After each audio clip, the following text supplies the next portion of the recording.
he served as chief architect of Barcelona, which World Architecture Festival, Barcelona was our location for our first 4 years. The city made a profound effect on all of us.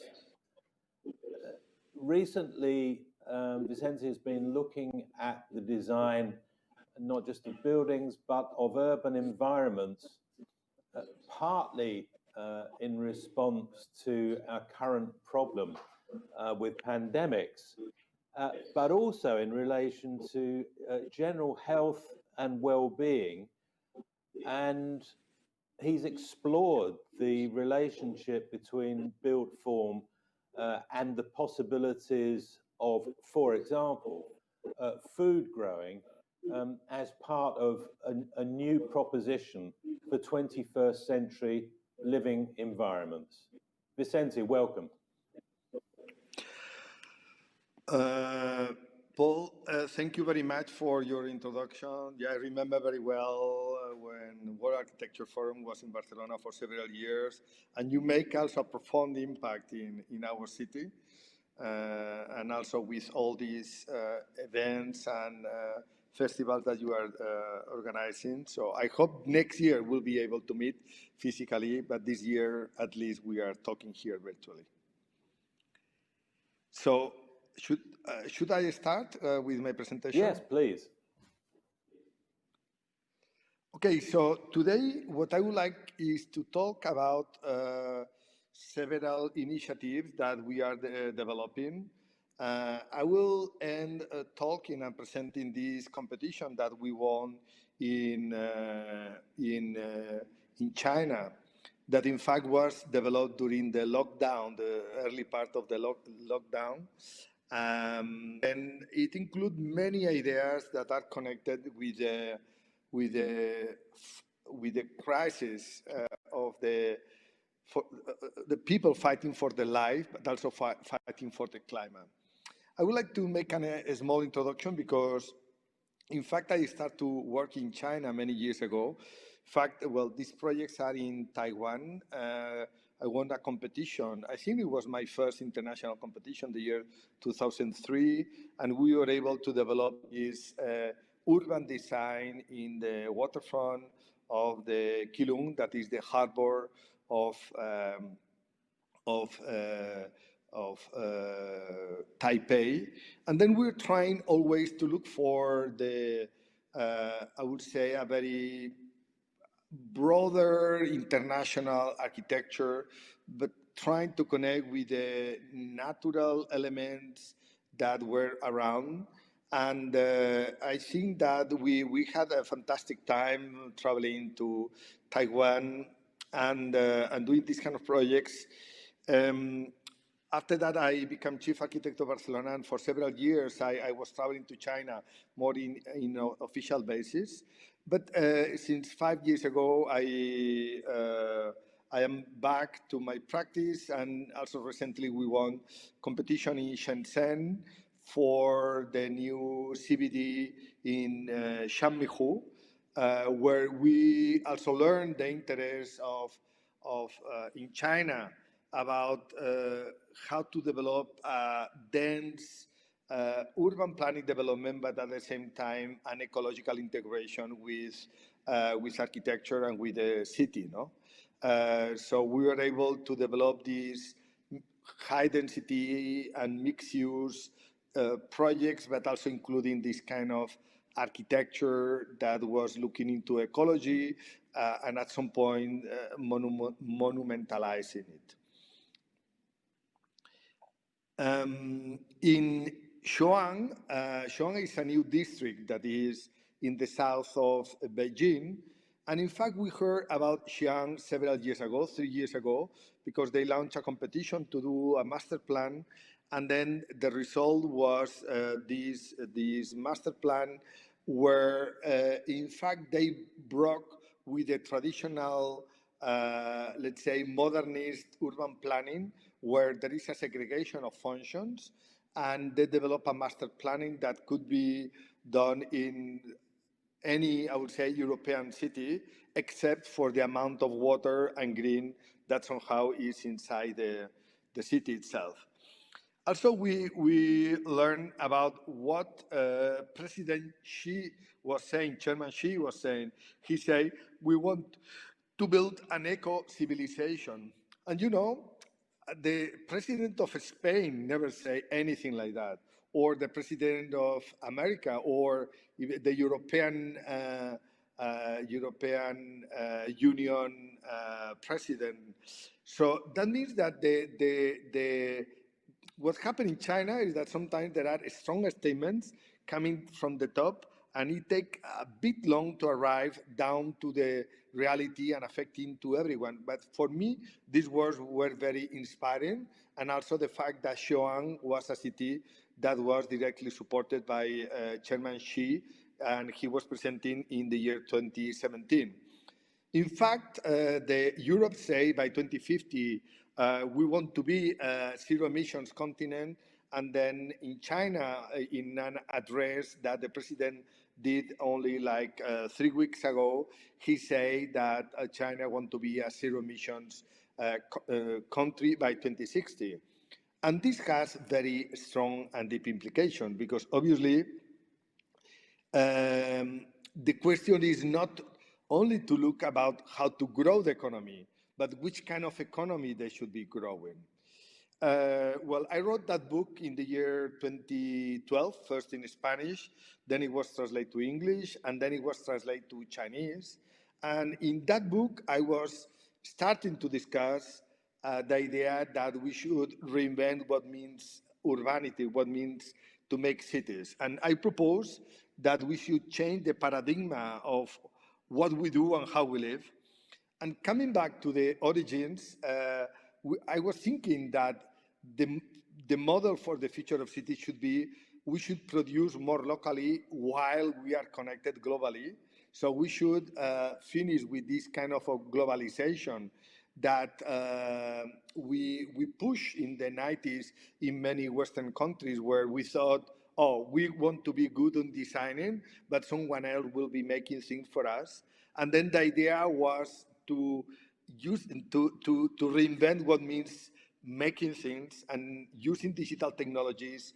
I thought we should start to produce food, energy, and things in our cities. And in fact, this very basic image that in fact describe our ancestors doing essential things, that is to eat in order to get energy for them, to produce fire to heat them, and also to cook, and also to make tools to be able to hunt and to be able to make many things. So our idea at that moment, and in fact it was published when I was chief architect of Barcelona, was we should be able to produce locally things. Cities should be able to produce almost everything that they consume. For sure, they need to produce 100% of the energy using renewable energies. We should at least to produce 50% of our products, and produce also our food in the city and in the territory. We'll be able to do that if we are connected globally and we share information, if we share knowledge, and then the model of that future city should be more like a network. So this could be the model for one person or for one city. So also we present our proposal to candidacy to become, to run the city with diagrams like this. No? Today we import energy. What we should do is to do a retrofitting of our buildings and start to produce energy locally.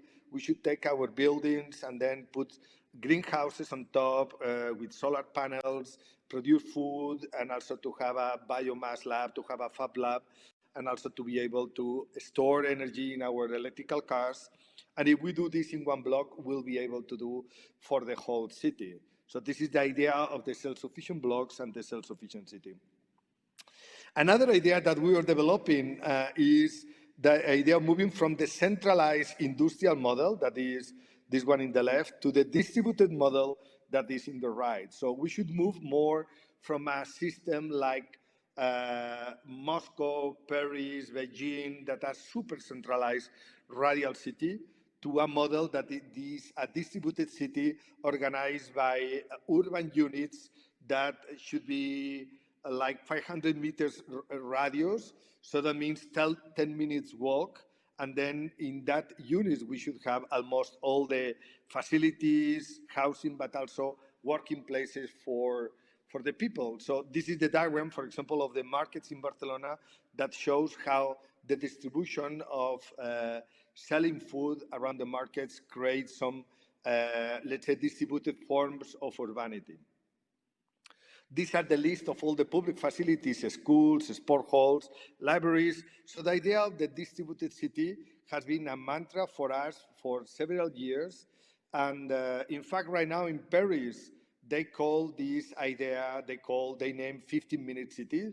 That is also a brand or a name that we're also using in Seoul some years ago. So that means that this idea of making cities where you can live, work, and rest and play in a short distance is an important concept. Another topic that we developed in other project in China was the idea of the mixed-use block, because you know that they do housing in China only looking north-south. They never do housing looking east-west, like in many other places around the world. And also in these new blocks, we were discussing how to do mixed-use blocks instead to be isolated blocks, doing more rectangular blocks like in Europe. But also thinking on the scale of the block, the scale of the neighborhood, and the scale of the district. So I would say these were drawings that we were doing before our project in Xiong'an. Because China today is still like that. Many cities are developed like that with this, I would say, socialist, but in fact, this is what the Siam and Le Corbusier developed and Hilbert-Seymour developed in the 1920s. And we could call this the industrial city, a city that in fact import goods and produce emissions and produce trash. No, we import containers and we generate tons of trash, mountains of trash. And then what we were thinking is that we should develop the idea of the Biocities, and we were developing a project in Africa, we show right now, where instead to emit CO2, we should absorb CO2. We should make cities like forests, cities that are able to promote life, to promote biodiversity, cities that at some point, cities become part of the history of the nature instead to grow against the nature. So yeah, we had the opportunity 2 years ago to develop this project, the Forest City, in Gabon, where it was the first time that we had the opportunity to work in Africa, in one country that is one of the, let's say, the key countries around the equator that is, let's say, absorbing most of the pollution that many other countries are doing. We're working with some partners like the European Forest Institute and some others where they were describing the idea of the circular bioeconomy. But we wanted to apply this to a city, how to make a city in a forest. So, you know, in the left, you see the grid of New York, and in the right, you see the grid that is created using linear fractal systems by the rivers. This is one river in Gabon. So instead to develop the grid approach, that you know that in Barcelona, we are quite good on that. Cerdà was developing that grid in the middle of 19th century.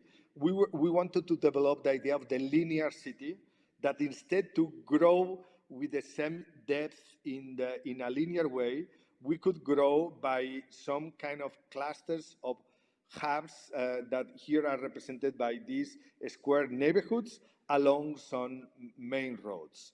So somehow in this diagram, you see a principle of how to make a city that can grow, but the part of the rules is that every neighborhood should be in contact with the forest and with the nature, and we should never break the continuity of the nature itself.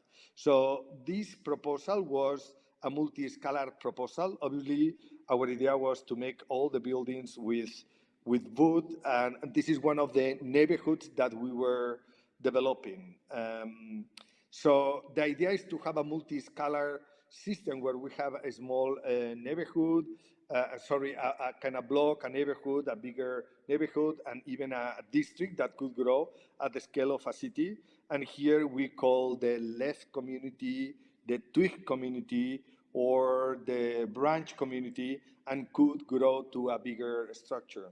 So imagine, and this is one of the big challenge, in the next 30 years, if we follow the numbers of the United Nations, we need to build the equivalent of a city of 5 million people every month in the next 30 years.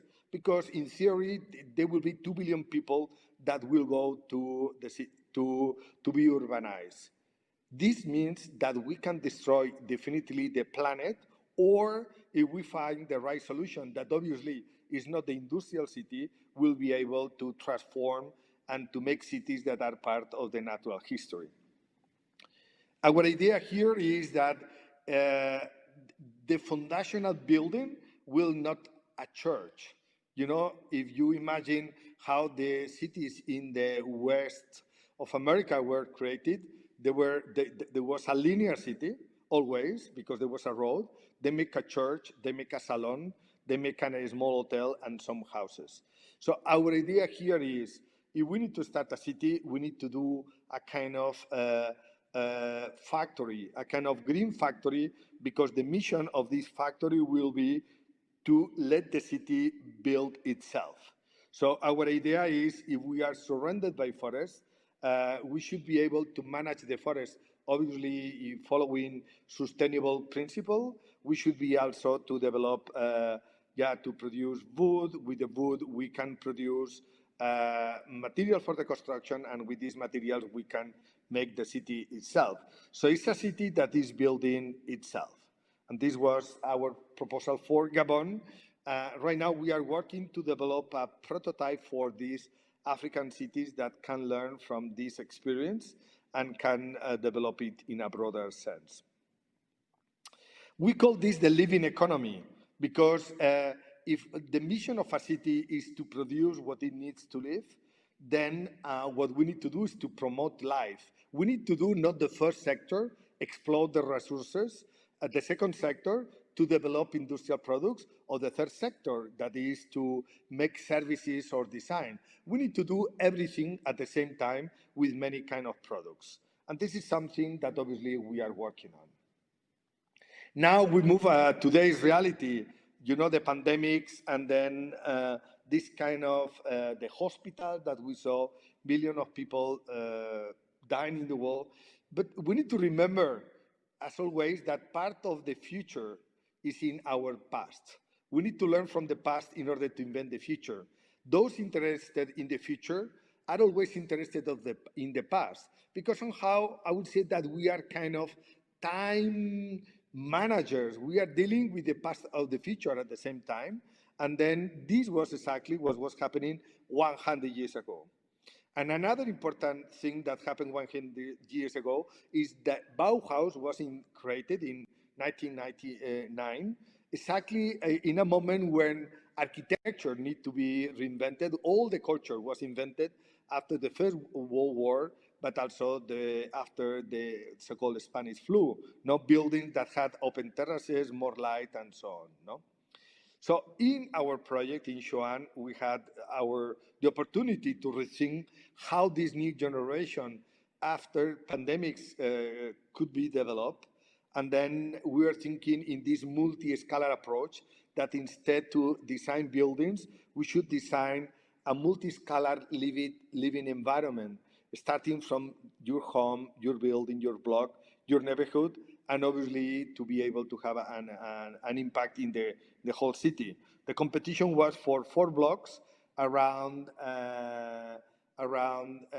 10,000 apartments, and this is what we did. In our proposal, what we did was to mix the European block, the Chinese modernist, let's say, isolated blocks, and also greenhouses. We wanted to produce food, and as you will see in my presentation.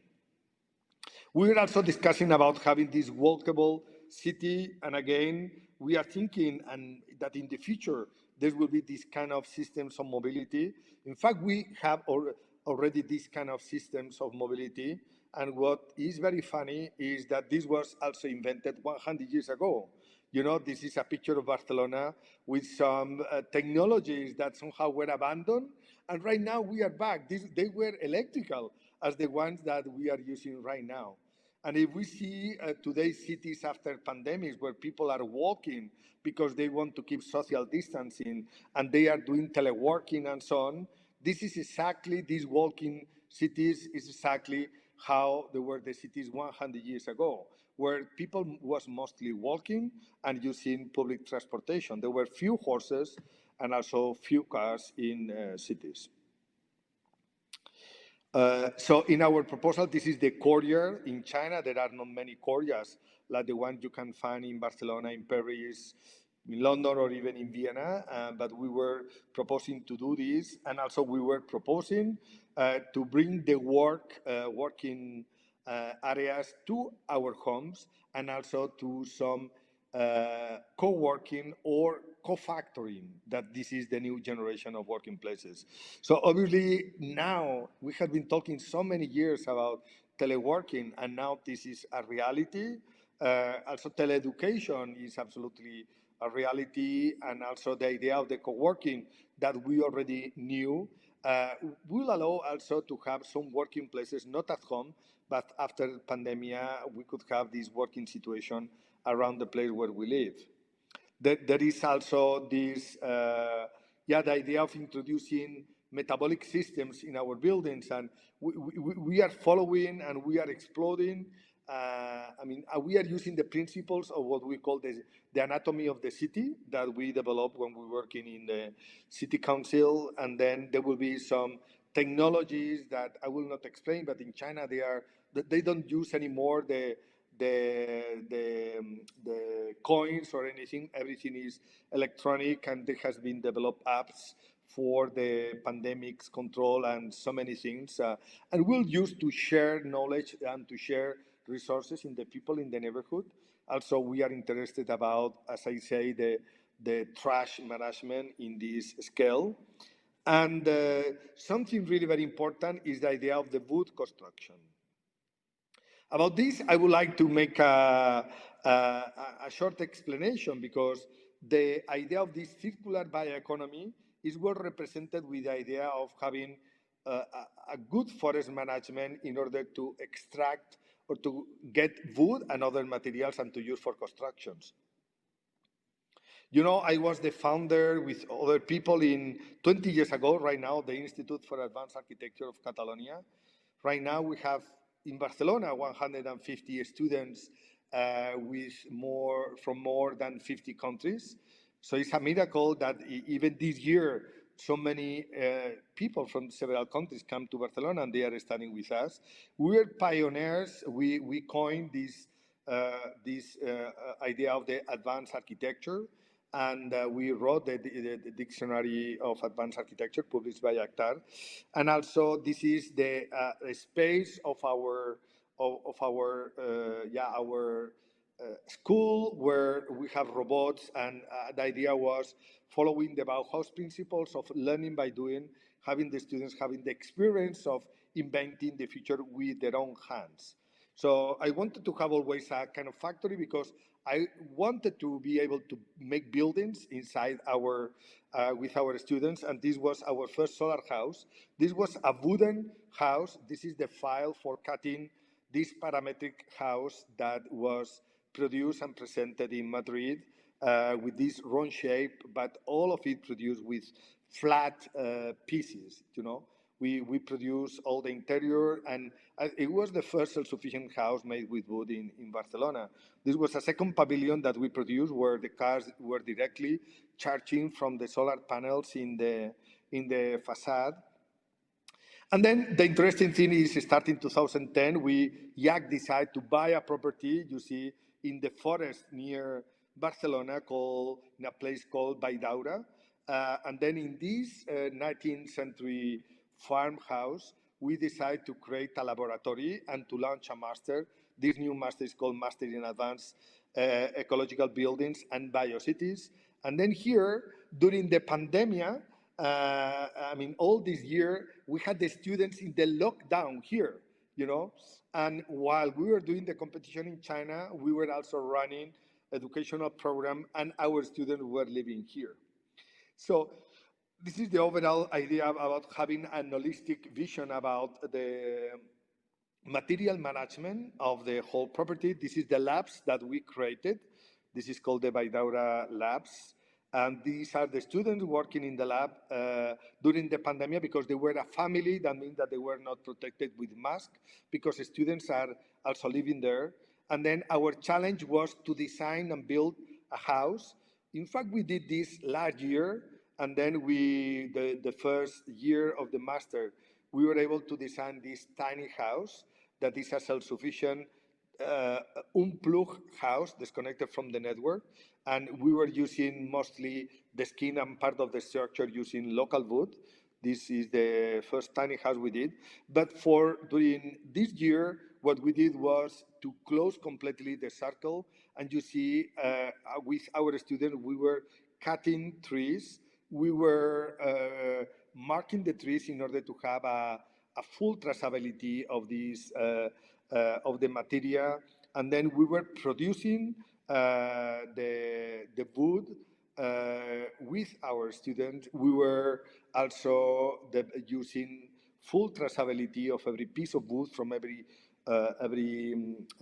tree, and then we had a press to produce our own CLT, and then the result is that while we were imagining that in China they should be building these buildings with wood, in fact we were building a small prototype with our students of what we call the quarantine cabin. So we were doing a cabin just for quarantine process where you see we introduced software for traceability that we were developing ourselves, and the result of this construction. So this picture is from early August, was this building that the outside is made with burned wood, but all the interior is done using these CLT panels. You see that even with some students that have a forest around and some press and working together using some robots,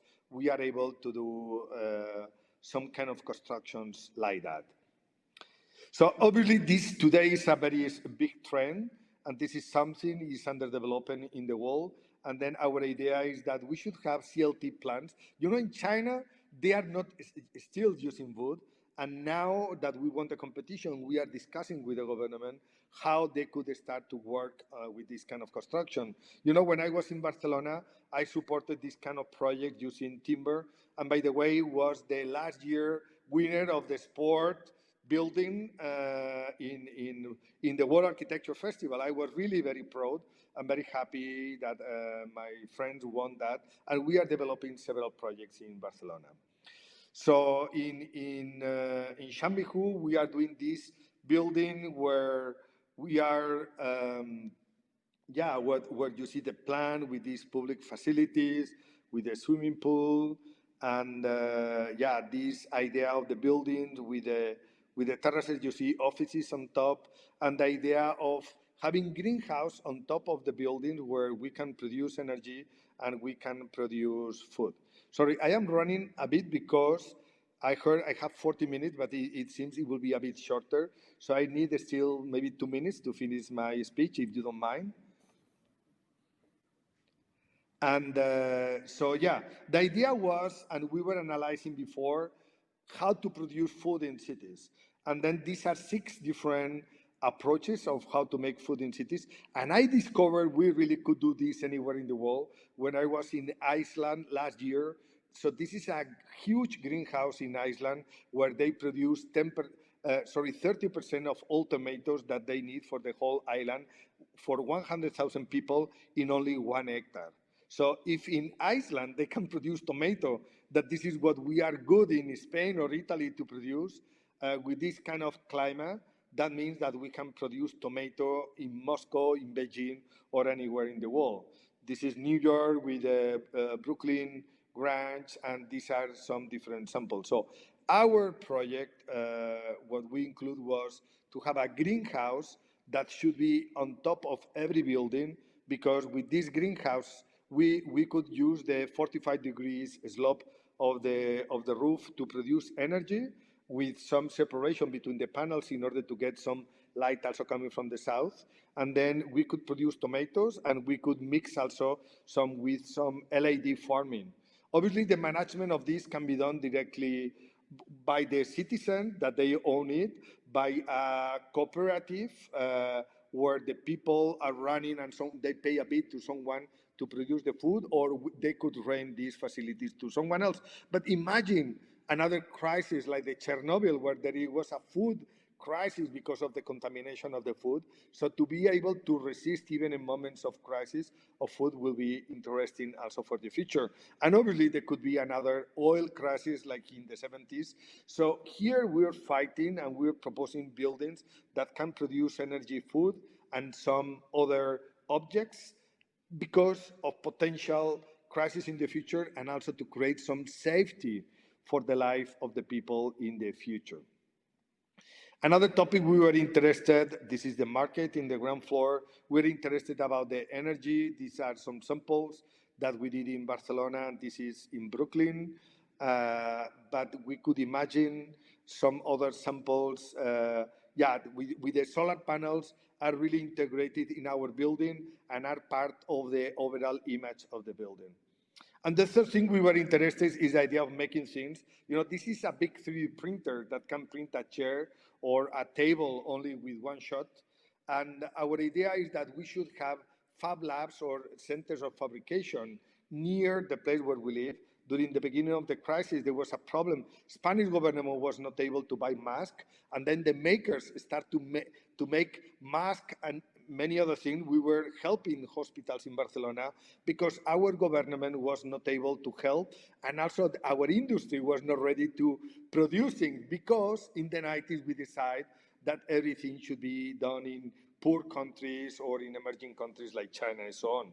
So our idea is that we'll have these laboratories of fabrication in the ground floor of our buildings where people will be able also to access to produce things.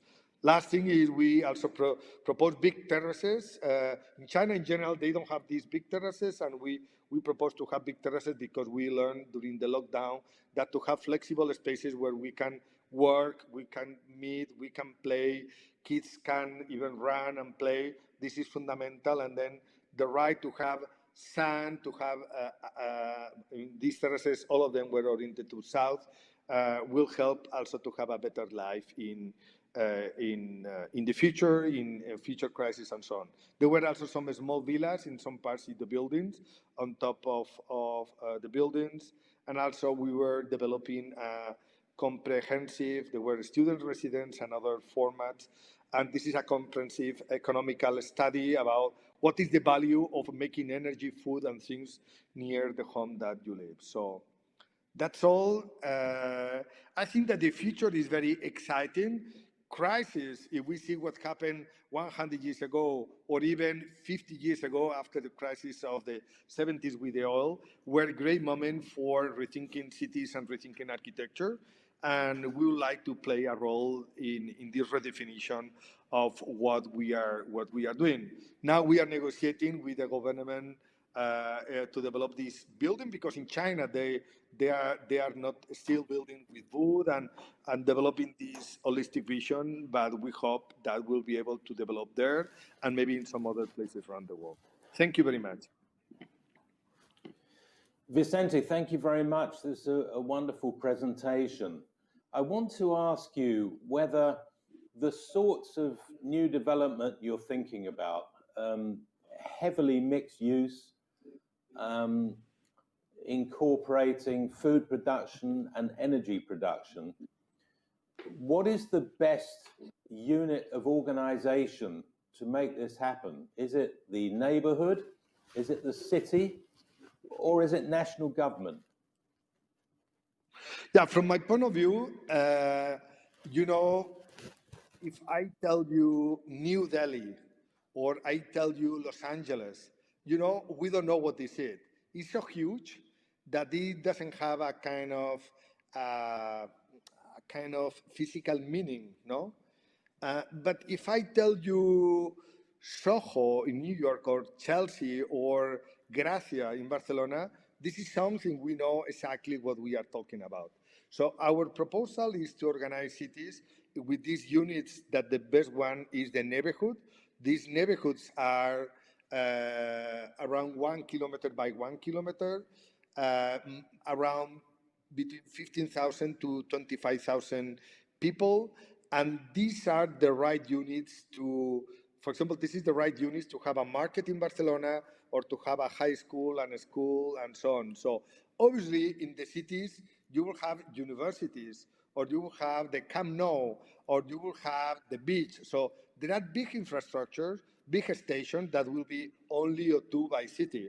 But the real life, the real thing that people need to live, that is food, energy, and things, and also obviously meeting with other people, the real life is happening in the neighborhood level. I think we need to break this idea of working here and living here and working here and spending 1 hour every day going to work.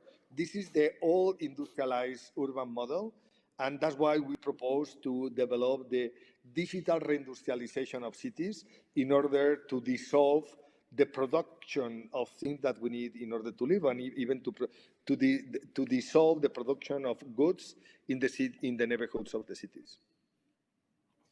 So if we took New York as the example, instead of the organization of the boroughs and then the New York Authority, what you're saying is that actually it should be the neighborhoods like Soho or Chelsea, and then the city, almost kind of take out that middle layer of organization and logistics, and either be pretty small or citywide. Yeah, I completely agree, because if you think on the concept of the last mile, no, the delivery of the last mile, this is what the last mile was a topic used for the telecom companies, because they have also a center for telephone in the last mile. And now we are using the last mile concept for Amazon distribution of goods. We are discussing that we should have a unified last mile distribution of things. So I would say that this real cities happening in this last mile, and the next scale, obviously district or boroughs are okay, but they don't have a meaning. The real meaning is there this idea of the neighborhood where real life is happening, and then obviously we have the cities and the metro, the so-called metro regions. So yeah, I completely believe, you know, this is the we had this idea of having many slow cities in one intelligent city. This is to mix the slow and the good life of going to buy bread that was done in the corner, in the bakery in the corner, and at the same time to be in the center of New York, no? What a better life you can expect. I think that's a very nice note on which to draw to a conclusion. A very rich presentation, a lot of history to think about, especially those examples of what was happening in Barcelona 100 years ago, which now look as though they were predictions rather than history. And we look forward to your continuing work in China and Africa. And as a conclusion, I would say that this sort of thinking probably couldn't have come out of any city other than Barcelona itself. Vicente Guallart, thank you very much indeed for your time. Thank you, Paul, and congratulations for your festival. Thank you.